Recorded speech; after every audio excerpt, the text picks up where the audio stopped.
start off by saying a few words. And if any of the words make sense or mean anything to you, simply raise your hand. The first word is pretty easy.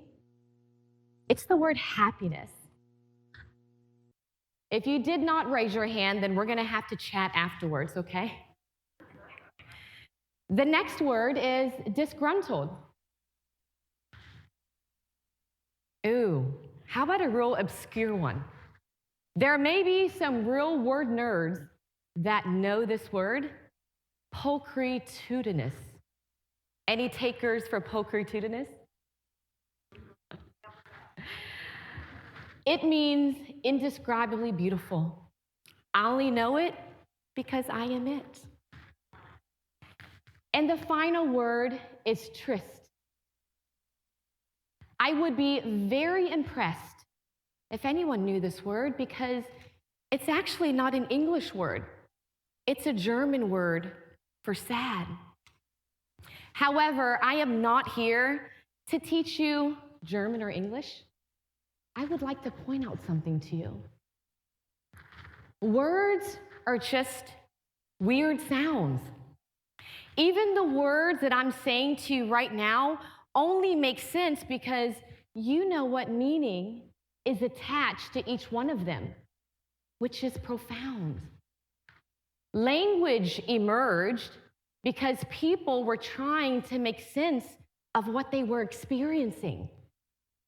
Words were designed for creation before used for communication. Thoughts are meaningless without language.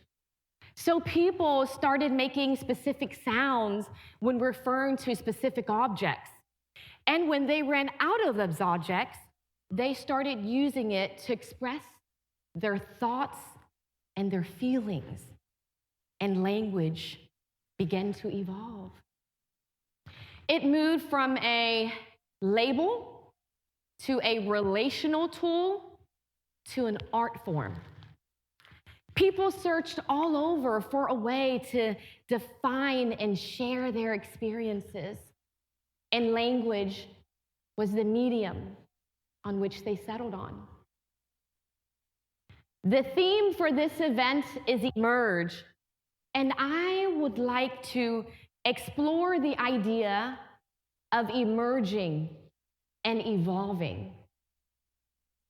And like everyone else, I'll be using language as my means of communication, but I would also like to use it as an analogy, an imaginative frame from which we can explore our reality. So who here has a story? Thomas King once said, "The truth about stories is that's all we are."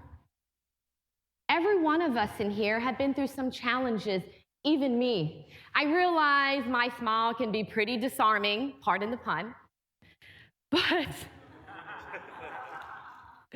but that is only since I've decided to be better instead of being bitter. I haven't always been this confident. Heck no. Actually, I used to be extremely negative and very depressed. In 2001, I was involved in a traumatic car accident that claimed my dominant arm. My friends and I decided to go out for a night on the town, right? To be young, to have some fun. And on the way home, I was behind the wheel. A car hydroplaned on the wet street near us, which caused me to react and lose control of the wheel. The car flipped over and over and over, and I was ejected from the windshield. I remember my friends screaming my name and sobbing, "Susan, where are you?" They couldn't find me because my body was about 50 feet away from the car. Yeah. That was the most painful moment, although At that time, I couldn't feel a thing. I was completely numb. Doctors actually told me at the hospital, "You're very fortunate. If the ambulance had not arrived when they did, you would have been in a vegetative state due to shock." 60 seconds, actually. I had to relearn how to do everything again. I had to learn how to comb my hair, how to drive, how to tie my shoes. That's why I have on these slip-ons. I had to learn how to apply makeup on again.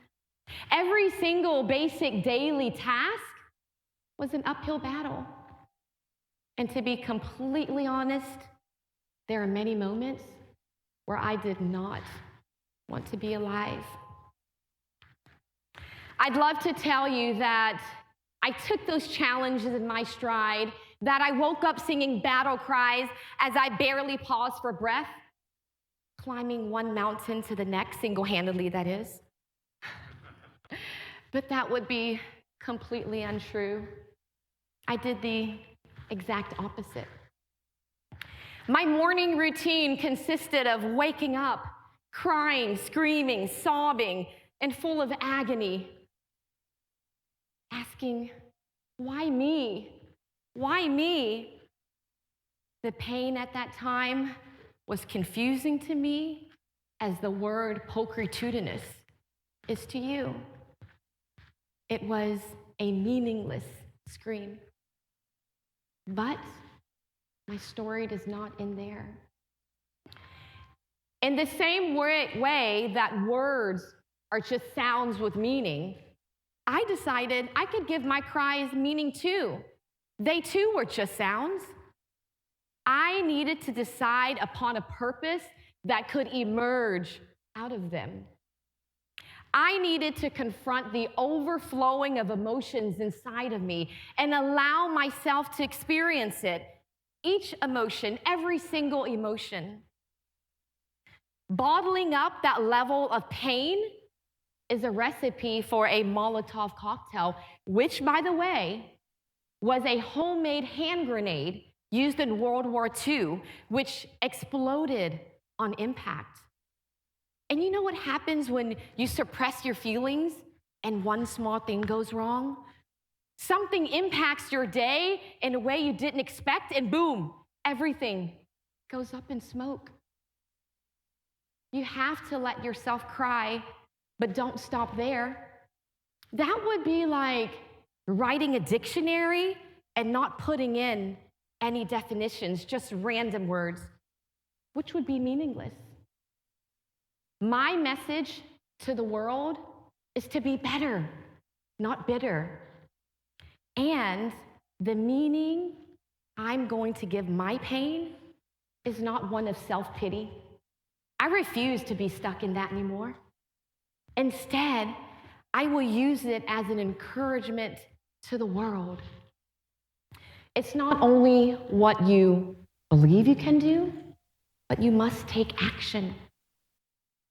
You will never fulfill your potential if your belief and your behavior do not match. I'm not saying it's going to be easy. It's going to be challenging. And yes, there are many moments where I felt like giving up. But if you choose to be better, if you choose to overcome, then you will. Pain is always accompanied by change, but you have the power to decide what that change will be. Pain represents change, but you decide the direction. If not, the pain will. Scabs can reopen. Scar tissue, it's still sensitive. Healing takes away pain's control, not its presence. If you want to take control, you must learn that pain is not a language. It's a sound. Depression, anger, resentment, those are the kind of meanings that pain would choose. If you want to overcome it, you must learn to speak the language of love, hope, and joy, even if it's highlighted with pain. That highlight doesn't take away from your speaking, it adds to it. It brings flavor and personalizes it. Your highlight is the context in which you speak your chosen meaning.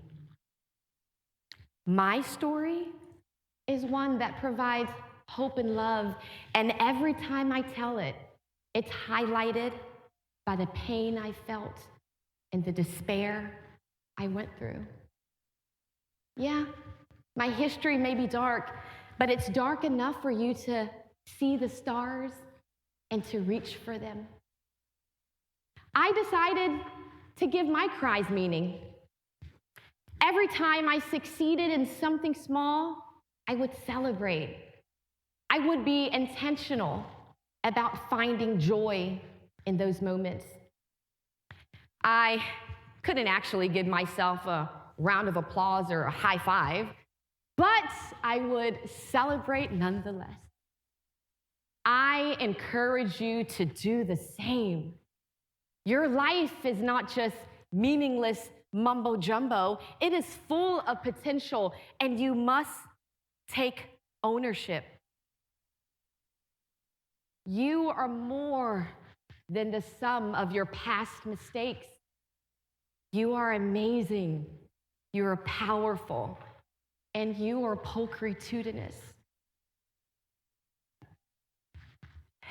Be determined in your passionate pursuit of yourself, for now is the time to shape your identity, to give meaning to your sound.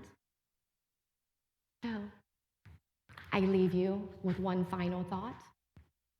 Words are just sounds with meaning. How will you attach the meaning to the words you decide to use? What meaning will you give your sound? Thank you.